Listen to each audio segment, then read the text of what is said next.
उन्होंने उनके ऊपर जो लाठियां बरसाई, ऐसे ऐसे हमारे सामने उदाहरण आए बहुत चौंकाने वाले, किस तरीके से अभद्र तरीके से बेटियों के साथ जो दुस्साहस इस सरकार और प्रशासन ने किया। तो मैं मानता हूं सबसे पहले जो राहुल जी ने कहा कि मोदी सरकार और खुद मोदी जी को उन सब छात्र छात्राओं से माफी मांगनी चाहिए कि जो ये आज उन्होंने जो दृश्य देखने को मिले इस देश के अंदर। और उसके साथ साथ जो प्रशासन, जो होम मिनिस्ट्री हो चाहे उसके नीचे के लोग शासक हो, जिसकी भी जिम्मेवारी थी, जिन्होंने वो लाठियां मारने के आदेश जारी किए और जिन्होंने वो दुराचार किया, उन सभी पे कार्रवाई होनी चाहिए। तो मैं मानता हूं इस मांग के साथ जब संसद शुरू होगा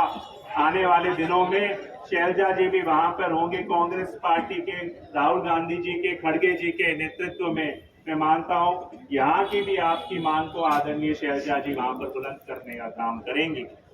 और उस सरकार में शैलजा जी भी मंत्री थे, उस समय जो बजट था, शिक्षा का बजट हुआ करता था, वो सारा का सारा जितना पैसा केंद्रीय सरकार इकट्ठा करती है उसमें 4.5 से 5% पैसा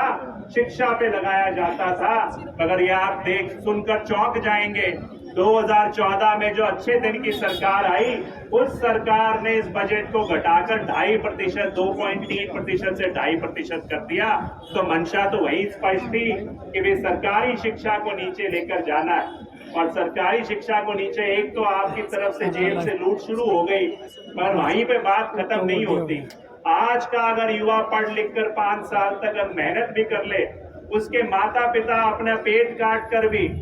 आपको पैसा मुहैया करा दे कि भाई आप पढ़ाई कर लो, कोचिंग सेंटर चले जाओ, मगर उसके बाद आपके अंदर दबाव को भी सहने की ताकत हो, मगर उसके बाद सही मायने के अंदर जब मौका आएगा भूले भटके कभी रोजगार निकल भी जाए, पहले तो रोजगार देती नहीं सरकार, अगर नौकरियां की भर्तियां खुल भी जाए तो आपको ऐसे युवा को नौकरी नहीं मिलने की संभावना कम है। उस युवा को मिल सकती है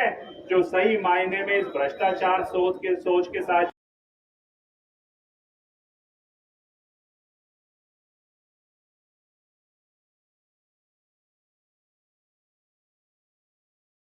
से आपके सारा षड्यंत्र रचा गया वो आपके सामने है। एक ऐसी पार्टी जो जब समय आता है अपने हिसाब से अपने सारे सिस्टम जो है, चाहे ऊपर से नीचे सारे इनके हाथ में कठपुतली बने हुए हैं, उसके माध्यम से चीजें घुमाने का काम करती है। और जब नतीजे जो आप चाहते हैं वोट कहीं और डालते हैं, जाता कहीं और है, और उसके बाद कहा जाता है कि नहीं नहीं ये बात वो बात। सही मायने में इस कारण से आज हमारे हाथ कमजोर होते जा रहे हैं, क्योंकि उन्होंने प्रजातंत्र का जो ढांचा है वो काबू कर लिया। और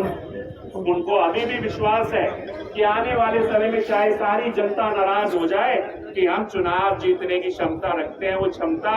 वोट तो आपका है मगर क्षमता कहां से आ रही है? वो क्षमता इस ढांचे को जो उन्होंने पकड़ एक कब्जा बना दिया, तो उसको तोड़ने का भी काम मैं मानता हूं आने वाले समय में आदरणीय राहुल गांधी जी के नेतृत्व में ये कांग्रेस पार्टी करने का काम करेगी। तो इस चीज को मैं मानता हूं, राजनीति को,